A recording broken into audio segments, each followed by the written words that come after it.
ពេលវេលាខាងគ្រាដាស្រលាញ់ស្រីខាងគូក្របីដាស្រីធ្លាប់ដឹកនឹងបងខាងដីចំការបានឲ្យយើងឈរសាសងតែឥឡូវស្រីបែកពីបងបឹងដងបងក្រំស្ទើខ្សែធាក់ឆ្កែធាក់ឆ្មាហឹងសាមួម៉ៅចិត្តណាស់កម្មការមុខផ្ទះធ្លាប់បេះជូនអូនរាល់ថ្ងៃឃើញគេអ្នកមានអូនរស់ស្ពានចាំងសង់ថ្មីរុងរើដោយទាំងទូរស័ព្ទដៃដែលបងលំមន់20ទិញឲ្យជួយខ្ញុំផងជួយផងក៏ខ្ចល់ឲ្យខ្ញុំរួងមិនដល់ភ្ជុំបើឈឺបែបនេះគ្មានស្បើយជួយហៅពេទ្យផងដូចធ្វើបន់បងប្អូនហើយពេលនេះតទៅថ្ងៃក្រោយសុំខ្លាចហើយរឿង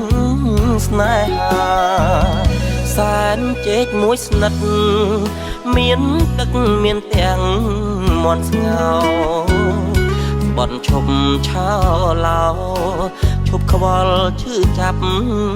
ពើផ្សាររួងជាមនុស្សថ្មីមិនខ្ចីច្រលុងស្នេហាឃើញកាត់មុខខ្ញុំសុំ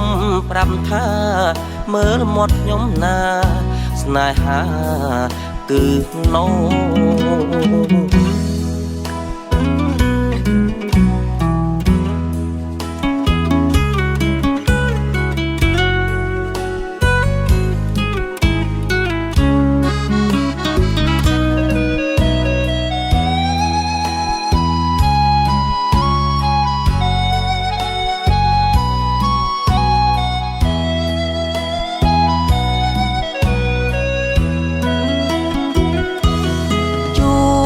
ខ្ញុំផងជួយផងក៏ខ្ចល់ឲ្យខ្ញុំរួងមិនដល់ភ្ជុំបើឈឺបែបនេះគ្មានស្បើយជួយហៅពេទ្យផងដូចធ្វើបន់បងប្អូនហើយពេលនេះតទៅថ្ងៃក្រោយសុំខ្លាចហើយរឿងស្នេហាសែនជែកមួយស្និទ្ធ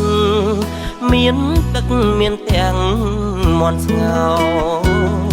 បន់ឈប់ឆោឡោឈប់ខ្វល់ឈឺចាប់ពើផ្សាររួងជាមនុស្សថ្មីមិនខ្ចីច្រលុងស្នេហាឃើញកាត់មុខខ្ញុំសុំប្រាប់ថាមើលមាត់ខ្ញុំណាស្នេហាគឺណូ